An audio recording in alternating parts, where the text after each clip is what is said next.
So, Prince Harry finally sat down for tea with King Charles.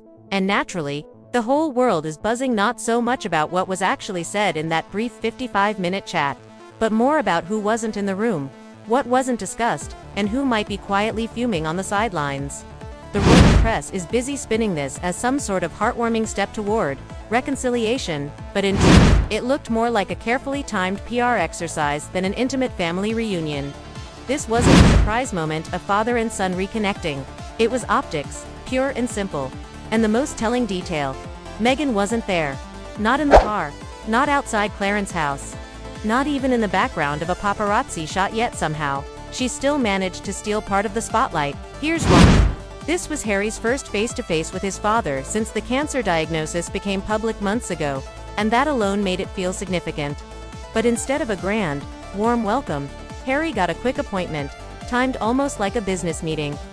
Last time he visited, details leaked before the encounter even happened, which didn't sit well with the palace. This time, everything was kept tighter, likely because King Charles didn't want his private health turned into another media spectacle or podcast segment.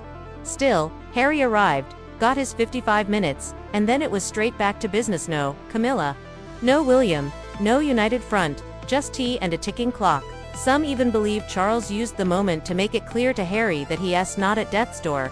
Almost a subtle way of saying, stop painting me as a man with one foot in the grave.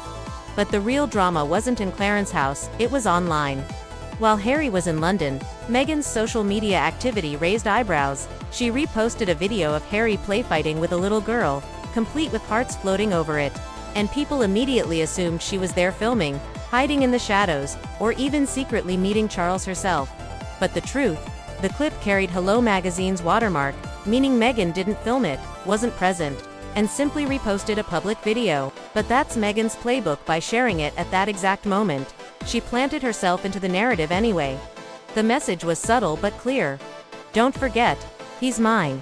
That single post sparked endless speculation across gossip accounts and DMs, which was all it took to dominate part of the conversation. Because, let's be honest, if Meghan had actually been in that car with Harry, the whole event would have turned into a Duke series moment, complete with cinematic lighting and dramatic narration.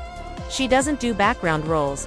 She thrives on being center stage, which makes her absence here even louder. Meanwhile, Harry's visit underscored another uncomfortable truth: his relationship with Prince William remains frozen. Zero interaction, no meeting, not even a polite wave. Every time Harry returns to the UK, people hope for a brotherly reunion, some symbolic moment of healing.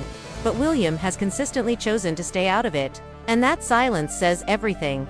On the surface, Harry tries to smile for cameras, attend charity events, and act upbeat, but beneath it all, there's tension. He feels caught between two worlds: the structured, disciplined, royal life he left behind, and the dramatic, media-driven celebrity identity he's embraced in America. And the cracks are showing. His tone, his manner, even his body language feels more Hollywood than Windsor these days. Emotional, performative, over-explained. That difference was on display when he awkwardly told a child that having a sibling at the same school must be maddening, only for the kid to shrug and say they were friends. It was a small moment, but revealing it showed Harry projecting his unresolved pain with William onto someone else. And that's the core of the issue. Every public step Harry takes feels haunted by old grudges, past narratives, and the constant suspicion that it could all end up in another documentary or memoir. Even this short meeting with his father, which should have been private and simple, instantly turned into a question of PR strategy. Was it genuine? Was it optics? Was it the setup for another media project? No one can say for sure, but the fact that everyone wonders tells you everything. And while Harry wrestles with his own image, Meghan continues to play her own game, staying physically absent but digitally present, inserting herself into the narrative without lifting more than a finger. That reposted swordfight clip wasn't about a child's sweet moment with Harry. It was about keeping her tethered to his public image visible. The timing, the framing, the heartset was a power move wrapped in a distraction. And that's Meghan's talent. Staying relevant even when she isn't there. At the same time, William's refusal to meet Harry paints a clear picture of how little trust remains within the family. Charles gave Harry an hour, a polite formality. William gave him nothing, not even a gesture. And in the world of royals, silence often speaks louder than statements. For Harry, this contradiction defines his current life. He claims to want privacy, yet repeatedly turns private moments into global content. He says he longs for healing, but continues to carry his baggage into every interaction. He presents himself as both an American celebrity and a British prince, but ends up caught in a no man's land, where neither identity feels whole. And the cost of all this? Credibility. Each time the story shifts, each time a new version of events emerges, public faith erodes a little more. People have started to grow weary, skeptical, even dismissive. If another book, another Netflix series, or another explosive interview surfaces, will it make headlines the same way?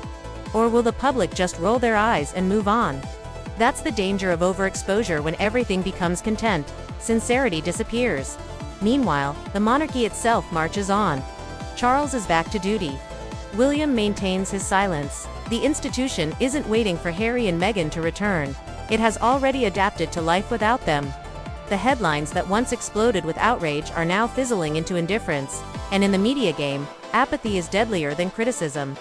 If Harry and Meghan can't evolve beyond this endless cycle of drama and denial, they risk fading into the background, replaced by the next controversy the public finds more exciting. And that's the bitter truth, while Harry still clings to brief moments of access, hoping they'll rebuild what's been broken. The reality is that the heart of the royal family has moved on. The door may still open for him, but the warmth behind it has cooled. And Meghan, even when she stays silent, she ensures she remains at the center of the story.